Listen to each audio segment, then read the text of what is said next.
Salam kasih, salam jumpa kembali dengan kami Majelis Gereja HKBP Parung Panjang. Saudara yang terkasih dalam Yesus Kristus, ada 3 hal yang akan dihadapi oleh seseorang dalam hidupnya. Yang pertama adalah ilmu, wawasan yang dia peroleh selama hidup ini. Yang kedua adalah yang namanya iman, mempercayai akan segala sesuatu berdasar keyakinannya dengan Tuhan. Yang ketiga adalah yang akan dihadapinya, yang diterima dalam hidupnya adalah penderitaan, tantangan dan cobaan, rintangan di tengah-tengah kehidupan ini. Yang menjadi persoalan adalah ketika penderitaan datang, apa yang dipakai oleh seseorang untuk menghadapinya? Karena jika dipakai ilmu, banyak orang-orang pintar yang tidak bisa menghadapi persoalan hidupnya menjadi putus asa dan bahkan bunuh diri. Oleh sebab itu, kita pasti semua menerima yang namanya ilmu, kepintaran. Tetapi untuk hal menghadapi yang namanya pencobaan, penderitaan, tantangan, perlu ada yang namanya iman kepada Tuhan, sehingga kita dikuatkan. Berdasarkan itulah kami membuat renungan yang akan menguatkan saudara untuk menghadapi setiap persoalan-persoalan. Dan biarlah melalui renungan ini saudara boleh menemukan jawaban-jawaban yang Tuhan berikan kepada saudara menghadapi setiap persoalan-persoalan kehidupan. Selamat menikmati renungan yang disampaikan oleh majelis gereja ini, dan biar renungan ini menjadi berkat bagi kita, bagi gereja kita juga. Amin.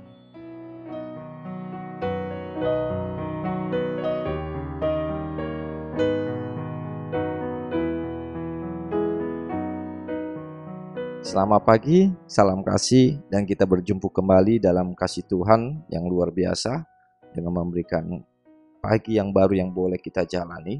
Oleh sebab itu, marilah kita bersama-sama meminta kekuatan dari Tuhan. Kita berdoa.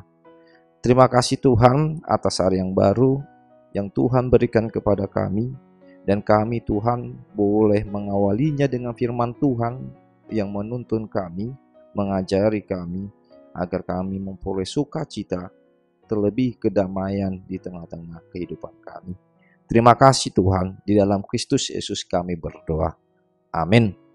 Saudara yang terkasih, firman Tuhan yang menyapa kita pada pagi hari ini tertulis dalam 1 Petrus 2 ayat 23. Demikianlah firman Tuhan. Ketika ia dicaci maki, ia tidak membalas dendam dengan mencaci maki. Ketika ia menderita, ia tidak mengancam, tetapi ia menyerahkannya kepada Dia yang menghakimi dengan adil. Demikian firman Tuhan.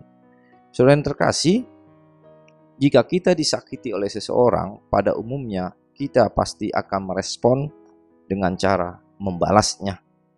Dan bahkan mungkin ada seseorang yang tidak membalasnya, tetapi mencoba untuk bertahan, mendiamkan.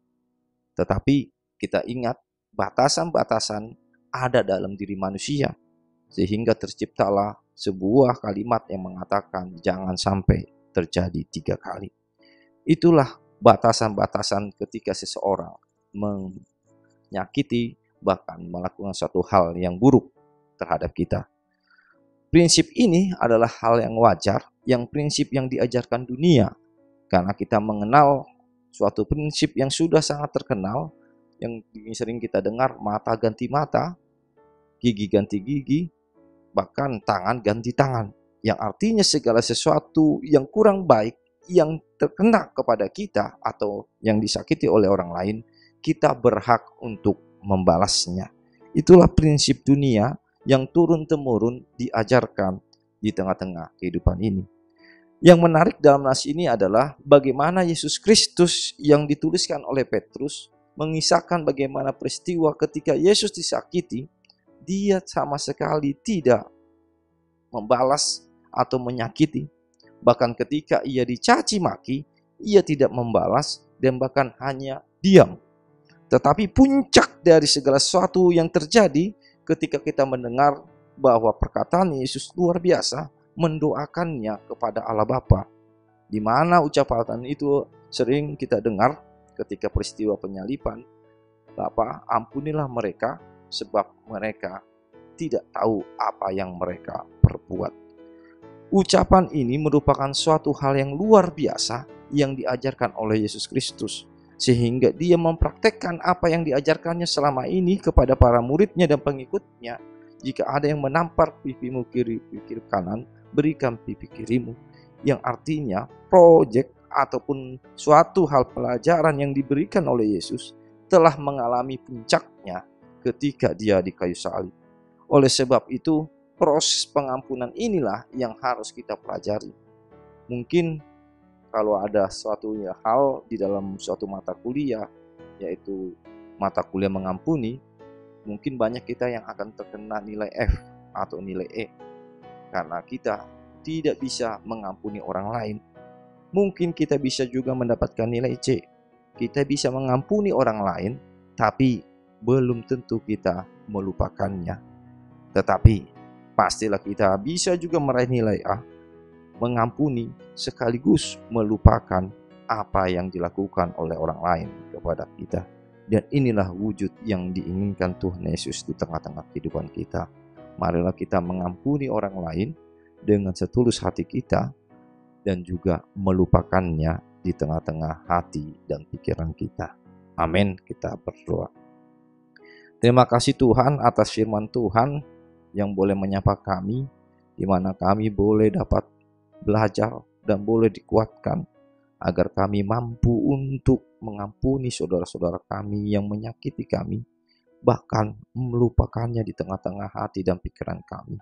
Dan biarlah kami menyerahkan segala sesuatunya, mendoakannya kepada Tuhan, agar Tuhanlah yang boleh menyapanya, dan Tuhan jugalah yang mengingatkannya.